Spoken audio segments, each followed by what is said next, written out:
A new Adventure Time miniseries awaits us called Elements, and that means we get a fresh new opening theme. I'm not just gonna break down the new intro, I've also got a theory as to what the plot of Elements is about. The intro starts with us descending down through the clouds, and then we traverse the sea, which makes me think of Finn and Jake returning to Oo from their ocean voyage. In fact, there's the freight ship they used. I want to rewind though to discuss this choice of bird's eye view perspective for the opening shot. I'm about to give away the titles of episodes in the miniseries, but I think they're too vague to constitute spoilers. The first and last episodes are called Skyhooks. This is most likely a reference to Ice King's coat hangers. These were what he used to free patient St. Pym, and Finn and Jake hang from these at the splash screen for Elements. Coat hanger hooks from the sky? Skyhooks. We also see Finn, Jake, Simon, and Betty up in the clouds at one point in the intro, and one of the episodes is called Cloudy. Also, Patience is flying in the sky due to her little helicopter hat. To go even further, the title card for the episode that will precede Elements, called Orb, shows Finn, Jake, and Bimo atop Teeth either falling from the sky or floating in the sky. Being elevated in the sky is a very common motif here. It seems very likely to have significant plot importance, and that's why the first opening shot has us drop down from above the clouds.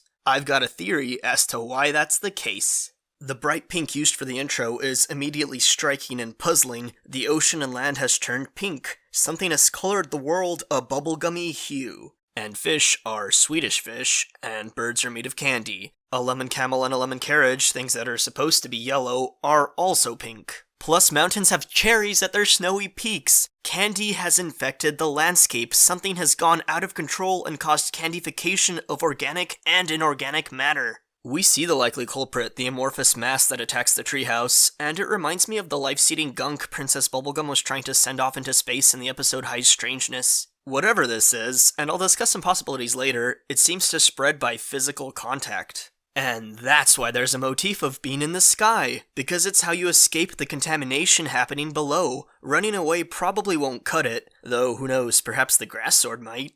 As I said before, Patience is in the air too, though I think her advanced ice domes are also shielding whatever they encapsulate from the infectious candy. What about Cinnamon Bun and his trusty steed? Well, remember. So, your fire wolf can fly.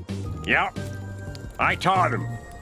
It all checks out. So what caused this? Well, Patience had a plan after all. Gonna start some crazy biz, man. Just watch. She was working toward unlocking PB's powers, and had a grand scheme involving all the elementals. I think Patience has done something to further awaken the powers of the elementals, but these powers surged out of control and caused stuff like this. Not just for Princess Bubblegum, however, but for the other elementals too. Princess Bubblegum does not appear in the intro, but she is the one who sings it. Listen to this part in particular. We'll go to very messed up lands. Messed up lands, huh? You should have noticed that the background scenery has slime coating the land and weird slimy creatures flying through the sky. As for fire, the only normal orange or red fire we see is the flame above Cinnamon Bun's head. The firewolf has blue cracks on its body rather than red ones. This flying creature has blue flames running down its body, and even Jake in the form of a fireball is blue. It's common knowledge that blue fire is hotter than orange. Well, in real life, not always. The material being burned matters, obviously, but in certain cases it is true. In fiction, though, where magic is involved, blue flame is hotter than orange. That's pretty much fact. So yeah, there we go. Messed up lands. The kingdoms are being supercharged by their corresponding element, and the boundaries to these kingdoms might even be vying for territory and trying to conquer the other.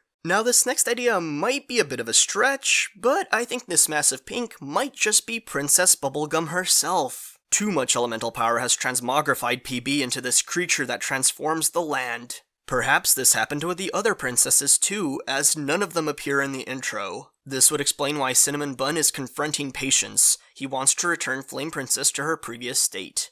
If this hypothesis is correct though, why is Patience fine? She looks the same. I've got 3 potential explanations. She did not get supercharged with elemental power in the first place. She was able to control it better and maintain her form. And this last one I like the best. Patience is a human incarnation of the ice elemental. However, Princess Bubblegum is made of candy, Slime Princess is made of slime, and Flame Princess is made of fire. Perhaps whatever Patience instigated caused a drastic change in the other elementals who are physically composed of their element, but not to her whose body is essentially that of a human.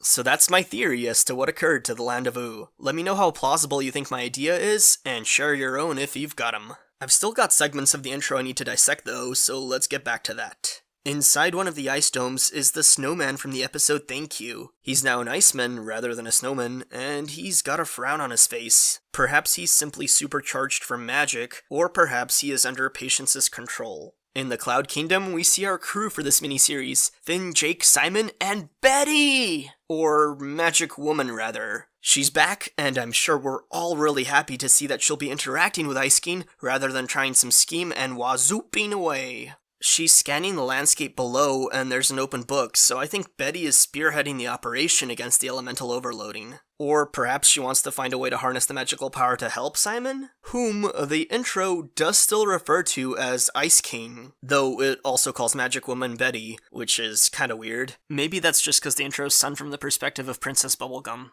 So, is this classic Ice King? Is it Simon? Is he halfway between the two? Physically, he still looks like normal Ice King, and his goofy smiles make me think that this is indeed classic Ice King. Classic Ice King. A really important detail is that he's missing the ice crown, not just here, in all shots with him. Since Patience was staying with Ice King, and since the ice crown has vast magical power, perhaps whatever plan Patience had involved the crown? Maybe that's why Betty is trying to stop all this, because it threatens Simon's livelihood. And yep, there's also coat hangers here. Finn and Jake are inside one of the ice domes, so it seems likely either Patience will trap them inside one at one point in the miniseries, or they have to break into one for some reason. Finn is still using the same rapier from Islands as his weapon of choice. Their sweaters are also really cute, and I find it amusing how Finn's has Ice King's face on it. In the shot of Magic Woman and Ice King on the flying carpet from the episode Betty, Ice King is trailing the coat hangers, which harks back to that whole skyhooks thing. And as I mentioned before, Finn and Jake descend down on them as well in the final shot of the intro.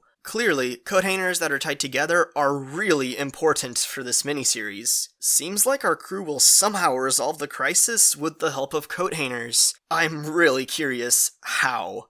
The sword that slides into the Adventure Time logo is an ice sword, and a pretty fancy one at that. If this isn't purely cosmetic and has actual plot significance, could it maybe have been constructed by Patience for use by Finn? Did Patience not predict what would happen to Oo? Or perhaps does she decide to help in the end, hence the ice sword? But if we remember the sword from the Islands intro, it's similar to the rapier Finn used, but not the same, so this might just be a cosmetic thing after all.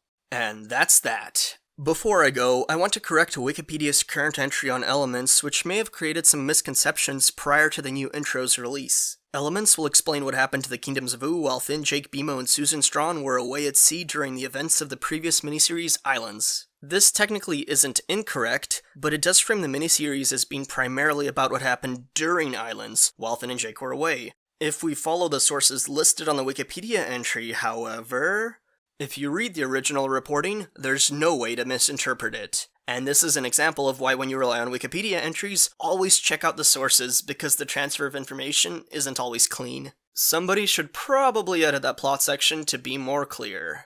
Alright, I hope you've enjoyed my breakdown. Let me know if I missed something, if you have your own theories, or what you think of my ideas. If you'd like, follow me on Twitter and check out my Patreon account. The reason this video is a little late is because my computer died on me and I had to buy a new one. If you follow me on Twitter, you can be in the know on these sorts of setbacks. On Patreon, I'm more detailed and try to keep my supporters up to date on the plans and ideas I have for videos. Thanks for watching, see ya later!